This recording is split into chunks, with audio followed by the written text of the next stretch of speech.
va plutôt travailler avec des voiles de 4 mètres carrés au départ.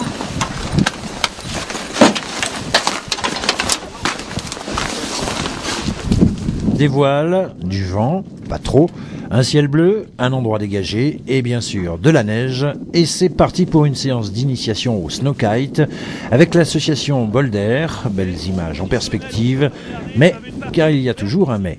Alors effectivement, on voit de belles images, ça entretient le rêve, mais il ne faut pas imaginer qu'on va, au bout de 3 heures ou 4 heures, partir en pleine nature avec son kite et être autonome. Le bouton rouge ici, c'est le déclencheur. On l'expliquera plus tard si vous voulez, hein, mais si jamais on est en perdition, c'est là-dessus qu'on tire et le vent perd sa force dans l'aile, donc tout de suite faut aller. Bon, eh bien, tant pis pour les explications, on aura essayé. Allez, histoire de bien rêver, voilà pour les belles images.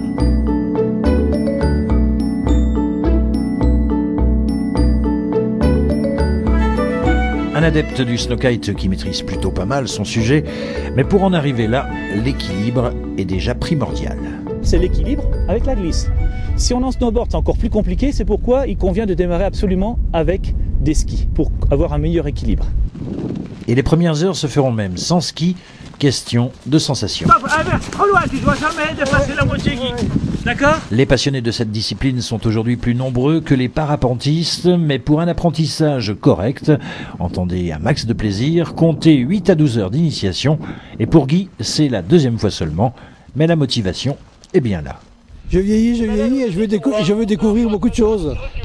Et le ski, j'ai fait beaucoup de ski, j'étais moniteur de ski, donc le ski, il n'y a pas trop de problème. C'est surtout au niveau de la voile et c'est tellement agréable de se déplacer sans moteur, sans rien, au gré du vent, mais il faut bien maîtriser le vent. Parce que le vent, il s'arrête jamais, il ne suffit pas de couper l'accélérateur.